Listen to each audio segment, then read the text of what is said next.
ನಮಸ್ಕಾರ. ಇವತ್ತಿನ ವಿಡಿಯೋ ಹೂಡಿಕೆ 50 ಲಕ್ಷ 6 ವರ್ಷದಲ್ಲಿ 1.5 ಕೋಟಿಯ ನಿರೀಕ್ಷೆ ಸಾಧ್ಯವೇ? ನಾನು ಡಾಕ್ಟರ್ ಭರತ್ ಚಂದ್ರ. ವಿಡಿಯೋಗಳ ಉದ್ದೇಶ ಕನ್ನಡಿಗರ ಫೈನಾನ್ಷಿಯಲ್ ಎಜುಕೇಶನ್.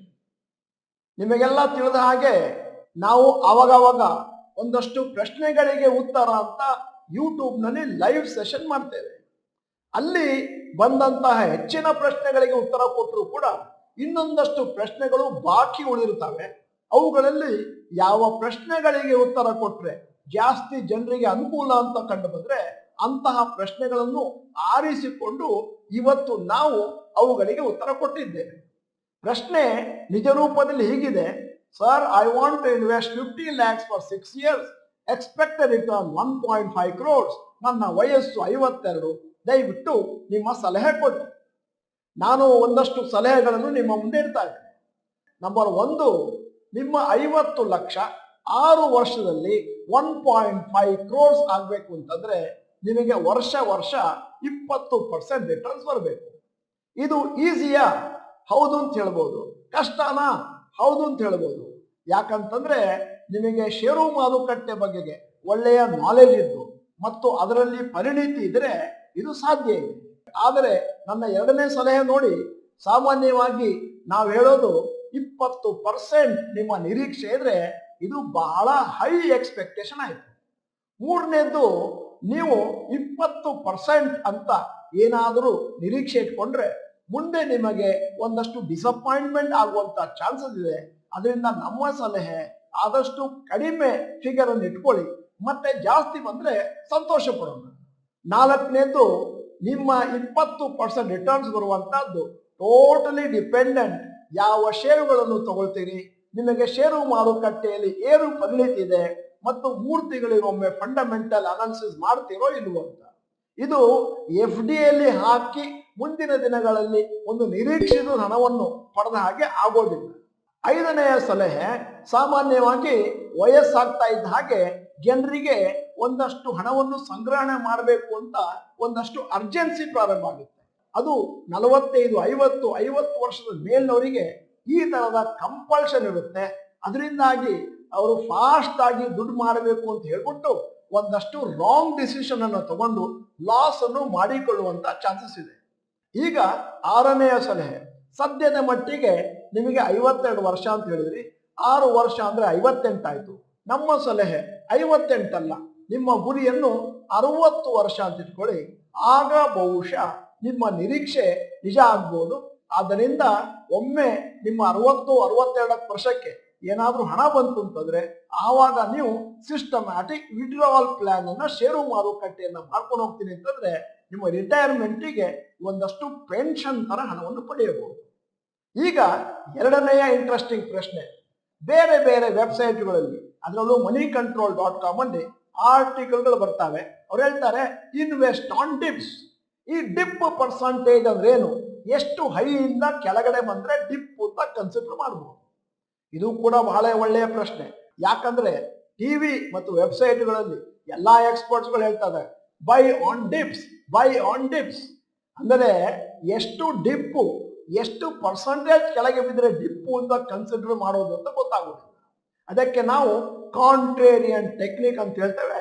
ಇದನ್ನ ಮಾರ್ಕೆಟ್ ಫಾಲ್ ಆದಾಗ ಅದರ ಅಡ್ವಾಂಟೇಜ್ ತಗೊಳ್ಳಿಕ್ಕೆ ಮಾಡಬಹುದು. ಸಾಮಾನ್ಯವಾಗಿ ಮಾರುಕಟ್ಟೆ ಕೆಳಗೆ ಬಿದ್ದಾಗ ಜನ ಮಾರ್ಲಿಕ್ಕೆ ಶುರು ಮಾಡ್ತಾರೆ. ಆವಾಗ ನೀವು ಅದರ ಆಪೋಸಿಟ್ ಬೈಯಿಂಗ್ ಮಾಡಿದ್ರೆ ಅದಕ್ಕೆ ಕಾಂಟ್ರೇರಿಯನ್ ಟೆಕ್ನಿಕ್ ಅಂತಾರೆ. ಈ ಬೈ ಆನ್ ಡಿಪ್ಸ್ ಅನ್ನುವಂಥದ್ದು ಒಂದು ವೇಗ ಕಾನ್ಸೆಪ್ಟ್. ಯಾರು ಕೂಡ ಕರೆಕ್ಟ್ ಆಗಿ ಡಿಫೈನ್ ಮಾಡ್ಲಿಕ್ಕೆ ಆಗೋದಿಲ್ಲ ಡಿಪ್ ಅಂದ್ರೆ ಏನು ಅಂತ. ಉದಾಹರಣೆಗೆ ನೀವು ನಿಮ್ಮದೇ ಆದಂತ ಒಂದಷ್ಟು ರೂಲ್ಸ್ ನ ಮಾಡ್ಕೋಬೇಕಾಗುತ್ತೆ. ಬೈ ಆನ್ ಡಿಪ್ಸ್ಗೆ ಮಾರುಕಟ್ಟೆ ಏನಾದ್ರು 1.5 to 2% ಕೆಳಗೆ ಬಿದ್ರೆ ನಾನು 50,000 ರೂಪಾಯಿಯನ್ನು ಮಾರುಕಟ್ಟೆಯಲ್ಲಿ ಹೂಡ್ತೇನೆ, ಇಲ್ಲ 1 ಲಕ್ಷವನ್ನು ಹೂಡ್ತೇನೆ ಇತ್ಯಾದಿ. ನನ್ನ ಮಗ ರೋಹನ್ ಬೈ ಆನ್ ಡಿಪ್ಸ್ ನ ಬಹಳ ಎಫೆಕ್ಟಿವ್ ಆಗಿ ಮಾಡ್ತಾ ಇದ್ದಾರೆ. ಅದಕ್ಕೋಸ್ಕರ ಒಳ್ಳೆಯ ಮೊತ್ತವನ್ನು ಈಗಾಗಲೇ ಸಂಗ್ರಹಣೆ ಮಾಡಿಟ್ಕೊಂಡಿದ್ದಾರೆ. ಮತ್ತೆ ನೀವೇನಾದ್ರೂ ರೆಗ್ಯುಲರ್ ಆಗಿ SIP ಮಾಡ್ತಾ ಇದ್ದೀರಿ ದೀರ್ಘಾವಧಿಗೆ ಅಂತಂದ್ರೆ ನೀವು ಬೈ ಆನ್ ಡಿಪ್ಸ್ ಮಾಡುವ ಅವಶ್ಯಕತೆ ಇಲ್ಲ ಅಂತ ನನ್ನ ವಾದ. ಯಾಕಂದ್ರೆ ಮಾರುಕಟ್ಟೆ ಕೆಳಗೆ ಬಿದ್ದಾಗ್ಲೂ ತಗೊಂಡಿದ್ರಿ, ಮಾರುಕಟ್ಟೆ ಮೇಲೆ ಹೋದಾಗಲೂ ತಗೊಂಡಿದ್ರಿ, ಒಂದು ಒಳ್ಳೆಯ ಆವರೇಜ್ ಕಾಸ್ಟ್ ನಲ್ಲಿ ನಿಮ್ಮ ಹತ್ರ ಷೇರುಗಳು ಜಮಾ ಆಗಿದ್ದಾವೆ. ಈ ಸಂದರ್ಭದಲ್ಲಿ ಇನ್ನೊಂದು ವಿಚಾರವನ್ನು ಅರ್ಥ ಮಾಡ್ಕೊಳ್ಳೇಬೇಕು. ಯಾವುದೇ ಶೇರ್ ಅನ್ನು ತಗೋತೀನಿ ಅಂತಂದ್ರು, ಬೈ ಆನ್ ಡಿಪ್ಸ್ ಇರ್ಲಿ, SCP ಇರ್ಲಿ, ನೀವು ಫಂಡಮೆಂಟಲ್ ಅನಾಲಿಸಿಸ್ ಮಾಡಿ ಆ ಕಂಪನಿಯ ಟರ್ನ್ ಓವರ್ ಜಾಸ್ತಿ ಆಗ್ತಾ ಇದೆ ಮತ್ತು ಆ ಕಂಪನಿಯ ವರ್ಷ ಪ್ರಾಫಿಟ್ ಜಾಸ್ತಿ ಆಗ್ತಾ ಇದೆ ಅಂತ ಕಂಡು ಬಂದ್ರೆ ಮಾತ್ರ ನೀವು ಅಂತ ಷೇರುಗಳನ್ನು ಹಣವನ್ನು ಹಾಕ್ಬೋದು. ಬೇರೆ ತರದ ಷೇರುಗಳಲ್ಲಿ ಹಾಕಿದ್ರೆ ಪರ್ಮನೆಂಟ್ ಆಗಿ ಲಾಸ್ ಆಗುವಂತ ಚಾನ್ಸ್ ಇದೆ. ಈಗ ಇಲ್ಲಿ ಇನ್ನೊಂದು ಇಂಟ್ರೆಸ್ಟಿಂಗ್ ವಿಚಾರವನ್ನು ನೆನ್ಪಿಡಿ. ನೀವು SCP ಮಾಡ್ತಾ ಇದ್ದೀರಿ ರೆಗ್ಯುಲರ್ ಅಂತಂದ್ರೆ ಬೈ ಆನ್ ಡಿಪ್ ಮಾಡುವಂತ ಅಗತ್ಯತೆ ಕಂಡು ಬರುವುದಿಲ್ಲ. ಈಗ ಒಂದು ಸಣ್ಣ announcement, how many crores do you want for retirement ಅಂತ ಒಂದು ಒಳ್ಳೆಯ ಸ್ಪೆಷಲ್ ಫ್ರೀ ಬುಕ್ ಅನ್ನು ನಿಮಗಾಗಿ ರೆಡಿ ಮಾಡಿ ಇಟ್ಟಿದ್ದೇವೆ. ಅದನ್ನ ನೀವು ಡಿಸ್ಕ್ರಿಪ್ಷನ್ ಬಾಕ್ಸ್ ನಲ್ಲಿ ಲಿಂಕ್ ನಲ್ಲಿ ಪಡೆಯಬಹುದು. ಅದನ್ನ ಡೌನ್ಲೋಡ್ ಮಾಡಿ ನೀವು ಮಾತ್ರ ಓದಲು ಸಾಕಾಗುವುದಿಲ್ಲ. ನನ್ನ ಪ್ರಕಾರ ಆ ಬುಕ್ ಅನ್ನು ಕನಿಷ್ಠ ಪಕ್ಷ 100 ಜನರಿಗಾದ್ರೂ ರವಾನೆ ಮಾಡಿ ಅವರಿಗೂ ಕೂಡ ಅನುಕೂಲ ಆಗಿದೆ. ಮುಂದಿನ ಇಂಟ್ರೆಸ್ಟಿಂಗ್ ಪ್ರಶ್ನೆ ಹೀಗಿದೆ, ನಾನು 2.25 ಲಕ್ಷವನ್ನು ಷೇರು ಮಾರುಕಟ್ಟೆಯಲ್ಲಿ ಇನ್ವೆಸ್ಟ್ ಮಾಡಿದ್ದೇನೆ, ಆದರೆ ನನ್ನ ಗಂಡನಿಗೆ ಹೇಳಿಲ್ಲ. ಯಾಕಂದ್ರೆ ಅವರಿಗೆ ಮಾರುಕಟ್ಟೆ ಮೇಲೆ ಏನು ಭರವಸೆ ಇಲ್ಲ. ನನ್ನ 8 ವರ್ಷದ ಮಗಳಿಗೆ ಹೇಳಿದ್ದೇನೆ, ಇದು ಸರಿಯಾ ತಪ್ಪಾ ಅಂತ ದಯವಿಟ್ಟು ತಿಳಿಸಿ. ಅದೇ ತರ ಇನ್ನೊಂದು ಪ್ರಶ್ನೆ ಕೂಡ ಬಂದಿದೆ, ಸರ್ ಒಂದು ಬೇಸಿಕ್ ವಿಡಿಯೋ ಮಾಡಿ ನಮ್ಮ ಸ್ಪೌಸಿಗೆ ಫೈನಾನ್ಷಿಯಲ್ ಎಜುಕೇಶನ್ ಕೊಡ್ಲಿಕ್ಕೋಸ್ಕರ. ಈಗ ಈ ಪ್ರಶ್ನೆಗೆ ಕಂಬೈನ್ಡ್ ಆಗಿ ಉತ್ತರ ಕೊಡ್ತಾ ಇದ್ದೇನೆ, ಸಲಹೆ ಕೊಡ್ತಾ ಇದ್ದೇನೆ. ಮೊದಲನೇದು, ಭಾರತದಲ್ಲಿ ಎಷ್ಟೋ ವರ್ಷಗಳಿಂದ ಮನೆಯಲ್ಲಿ ಗಂಡಸರು ಫೈನಾನ್ಷಿಯಲ್ ಡಿಸಿಷನ್ ಅನ್ನು ತಗೊಳ್ತಾರೆ, ಮತ್ತೆ ಹೆಂಗಸರು ಅದರ ಬಗ್ಗೆ ಜಾಸ್ತಿ ಬಾದರ್ ಮಾಡುವುದಿಲ್ಲ. ಆದರೆ ಇಂದಿನ ದಿನಗಳಲ್ಲಿ ಹೆಂಗಸರಿಗೆ ಬೇಕಾದಷ್ಟು ಫೈನಾನ್ಷಿಯಲ್ ಅವೇರ್ನೆಸ್ ಬಂದಿದೆ ಮತ್ತು ಫೈನಾನ್ಷಿಯಲ್ ಇಂಡಿಪೆಂಡೆನ್ಸ್ ಅಂದ್ರೆ ಅವರದೇ ಆದಂತಹ ಸಂಬಳಗಳು ಕೂಡ ಇರೋದ್ರಿಂದಾಗಿ ಅವರು ಕೂಡ ಡಿಸಿಷನ್ ಅನ್ನು ತಗೊಳ್ಳಿಕ್ಕೆ ಪ್ರಾರಂಭ ಮಾಡಿದ್ದಾರೆ. ಆದರೆ ನಾನು ಹೇಳಿದ ಹಾಗೇನೆ ಸಾಮಾನ್ಯವಾಗಿ ಅದು ಗಂಡಸರಿಗೆ ಮೀಸಲಾಗಿದೆ. ನೀವು ಪ್ರಶ್ನೆ ಕೇಳಿದ್ದೀರಿ, ನನ್ನ ಗಂಡನಿಗೆ ಹೇಳಬೇಕೋ ಬೇಡವೋ? ನಮ್ಮ ಸಲಹೆ ಹೇಳಬೇಕು, ಆದರೆ ನಿಮ್ಮ ಗಂಡನಿಗೆ ನೀವು ಮೊದಲು ಒಂದಷ್ಟು ಫೈನಾನ್ಷಿಯಲ್ ಎಜುಕೇಶನ್ ಅನ್ನು ಅರ್ಥ ಮಾಡಿ ಕೊಡಬೇಕಾಗುತ್ತೆ. ಏನ್ ಮಾಡಬಹುದು ಅಂತಂದ್ರೆ, ನೀವು ನಿಮ್ಮ ಯಜಮಾನರಿಗೆ ಒಂದಷ್ಟು ಡಾಕ್ಟರ್ ಭರತ್ ಚಂದ್ರ ವಿಡಿಯೋನ ನೋಡ್ಲಿಕ್ಕೆ ಹೇಳಿ.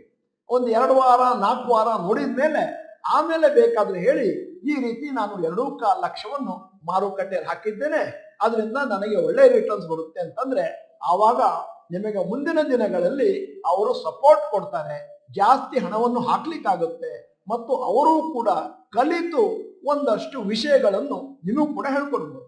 ಇದನ್ನು ನನ್ನ ಮಗಳಿಗೆ ಹೇಳ್ತೇನೆ ಅಂತಂದ್ರೆ ಸದ್ಯಕ್ಕೆ ಅದರಿಂದ ನಿಮಗೆ ಯಾವ ಪ್ರಯೋಜನವೂ ಆಗಲೇ ಇರಬಹುದು. ಮತ್ತೆ ಒಂದು ಪೇಪರ್ನಲ್ಲಿ, ಪೆನ್ನಲ್ಲಿ, ಡೈರಿನಲ್ಲಿ ಬರೆದಿಟ್ಕೊಳ್ಳಿ ಎಲ್ಲಿ ಹಣವನ್ನು ಹಾಕಿದ್ದೀರಿ. ಯಾಕಂದ್ರೆ ಮುಂದಿನ ದಿನಗಳಲ್ಲಿ ನಿಮ್ಮ ಫ್ಯಾಮಿಲಿಗೆ ಗೊತ್ತಾಗಬೇಕಾಗುತ್ತೆ ಏನಾದ್ರೂ ಹೆಚ್ಚು ಕಡಿಮೆ ಆದಾಗ. ಮುಂದಿನ ಪ್ರಶ್ನೆಗೆ ಡೈರೆಕ್ಟ್ ಆಗಿ ಹೋಗ್ತಾ ಇದ್ದೇನೆ. ಮೊನ್ನೆ ನಮ್ಮ ಒಬ್ಬ ಫ್ರೆಂಡಿನ ಡಿಮ್ಯಾಟ್ ಅಕೌಂಟ್ ಇಂದ ಅವರ ಬ್ರೋಕರು ಪರ್ಮಿಷನ್ ಇಲ್ಲದೆ ಷೇರುಗಳನ್ನು ಮಾರ್ಕೊಂಡ್ರು. ಆದ್ದರಿಂದ ಡಿಮ್ಯಾಟ್ ಅಕೌಂಟ್ ಎಷ್ಟು ಸೇಫು, ಇನ್ನು ಮುಂದಿನ ದಿನಗಳಲ್ಲಿ ಆ ತರ ಆಗದೆ ಇರಲಿಕ್ಕೆ ಮತ್ತು ಬೇರೆ ಯಾರಾದ್ರೂ ಫ್ರಾಡ್ಸ್ಟರ್ಸ್ಗೆ ನಮ್ಮ ಡಿಮ್ಯಾಟ್ ಅಕೌಂಟ್ ಕಂಟ್ರೋಲ್ ಸಿಗದೆ ಇರಲಿಕ್ಕೆ ದೀರ್ಘಾವಧಿಯಲ್ಲಿ ಏನ್ ಮಾಡಬೇಕು? ನಮ್ಮ ಕಮೆಂಟ್ ಹೀಗಿದೆ. ಮೊದಲನೇದಾಗಿ, ಇದು ಬಹಳ ರೇರ್ ಕೇಸು. ಈ ತರ ಬ್ರೋಕರ್ ಟ್ರಾನ್ಸಾಕ್ಷನ್ ಮಾಡೋದು ನಿಮಗೆ ಹೇಳದೆ ಕೇಳದೆ.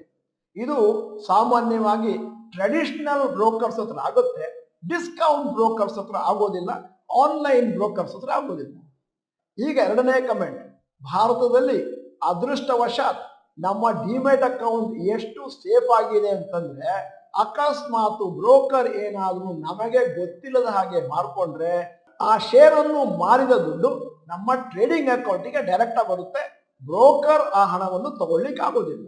ಮೂರನೇ ಕಮೆಂಟ್, ಒಮ್ಮೆ ನಿಮ್ಮ ಹಣ ನಿಮ್ಮ ಟ್ರೇಡಿಂಗ್ ಅಕೌಂಟಿಗೆ ಬಂತು ಅಂತಂದ್ರೆ ಅದನ್ನ ಕೇವಲ ನಿಮ್ಮ ರಿಜಿಸ್ಟರ್ಡ್ ಅಫಿಷಿಯಲ್ ಅಕೌಂಟಿಗೆ ಬ್ಯಾಂಕ್ ನಲ್ಲಿ ಅದಕ್ಕೆ ಮಾತ್ರ ಟ್ರಾನ್ಸ್ಫರ್ ಮಾಡಬಹುದು.